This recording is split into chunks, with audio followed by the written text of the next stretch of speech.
زمین سے 480 فیٹ اونچے 4500 سال پرانے اس پیرامڈ کے اندر ایسا کیا تھا جس کو صرف دیکھنے کے لیے ریسرچرز نے ایک روبوٹک کیمرہ پیرامڈ کے اندر بھیجا۔ ایک جگہ پر آ کر روبوٹک کیمرہ رک گیا کیونکہ اب اس کے سامنے پتھر کا ایک سلیب تھا۔ ریسرچرز کا ماننا تھا کہ اس سلیب کے پیچھے ضرور کوئی ایسا راز چھپا ہے جو پچھلے 4500 سالوں سے دفن ہے۔ یہ راز ان کو ہر قیمت پر جاننا تھا، اس لیے انہوں نے روبوٹ کے آگے ایک ڈرل مشین لگائی جس نے اس پتھر کے سلیب میں باریک چھید کر دیا۔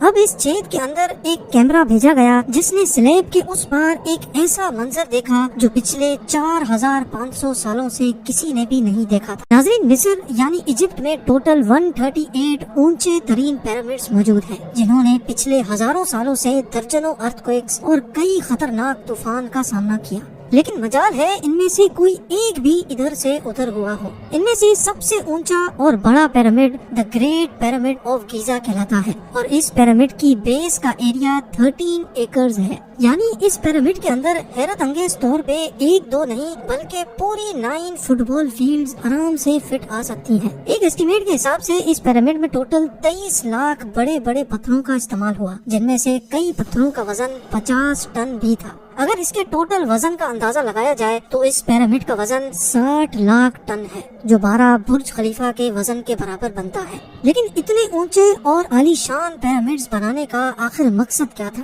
ہزاروں سال پہلے جب انسان کے پاس کوئی ٹولز بھی موجود نہیں تھے، تب ان پیرامڈز کی دیواروں کو کیسے انچ بائی انچ لیول کیا گیا؟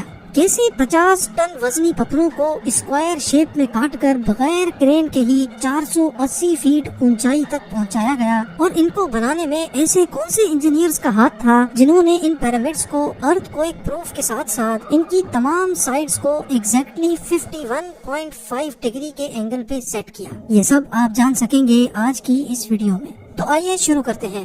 Challenge number 1۔ کئی صدیوں سے مختلف ریسرچ ٹیمز اس پیرامڈ کی کنسٹرکشن ٹیکنیک جاننے کے لیے سر جوڑ کر بیٹھی تھی کہ آخر اس پیرامڈ کی ہر side exactly north, south, east اور ویسٹ پہ بغیر کمپس کے کیسے سیٹ کی گئی ہوں گی۔ کئی ایکسپرٹس کا ماننا ہے کہ اس ٹائم کے آرکیٹیکٹس نے سب سے پہلے ایسی زمین تلاش کی ہوگی جو لاکھوں ٹن وزنی پتھروں کا وزن جھیل سکے۔ اس کے بعد پولر سٹارز یعنی وہ ستارے جن کی مدد سے ارتھ کے پولز کا پتہ پڑتا ہے، ان کی مدد سے پیرامڈ کی ہر سائڈ کو مارک کیا گیا۔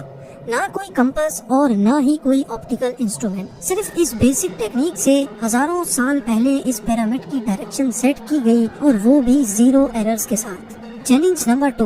اگلا چیلنج تھا زمین کو لیول کرنے کا۔ جس 13 ایکڑ کی زمین پر اس پیرامڈ کو بننا تھا، اس کا لیول تھوڑا سا بھی آؤٹ ہوتا تو 23 لاکھ پتھروں کے اس پہاڑ کا کھڑا ہونا بالکل بھی ممکن نہیں تھا۔ اب اس زمین کو لیول کرنے کے لیے اس ٹائم کے انجینئرز کے پاس نہ ہی لیزر لیولر تھا اور نہ ہی ببل لیول۔ ایکسپرٹس کا ماننا ہے کہ کنسٹرکشن سائٹ کی چاروں سائڈز پر کھڈا کر کے اس میں پانی ڈالا گیا ہوگا، اور پھر ایک سائیڈ کے پانی کے لیول سے دوسرے سائیڈ کے پانی کے لیول کو میچ کیا گیا ہوگا۔ جو زمین کا حصہ پانی کے لیول سے میچ نہیں کر رہا ہوگا، اس کو چھینی اور ہتھوڑوں کی مدد سے کاٹ کر لیول کیا گیا ہوگا۔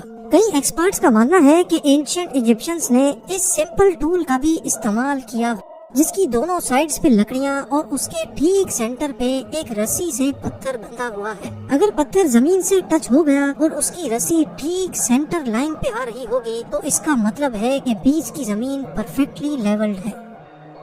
Challenge number 3۔ اب پیرامڈ کنسٹرکشن سائٹ پہ ڈائریکشنز بھی سیٹ تھیں، مارکنگز بھی ہو چکی تھیں اور زمین کا لیول بھی سیٹ تھا۔ اب باری تھی کنسٹرکشن اسٹارٹ کرنے کی، جس کے لیے لاکھوں ٹن وزنی اور بڑے پتھر ریکوائرڈ تھے۔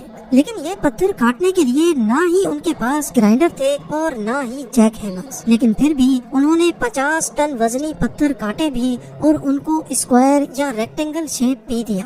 لیکن آخر کس کی مدد سے؟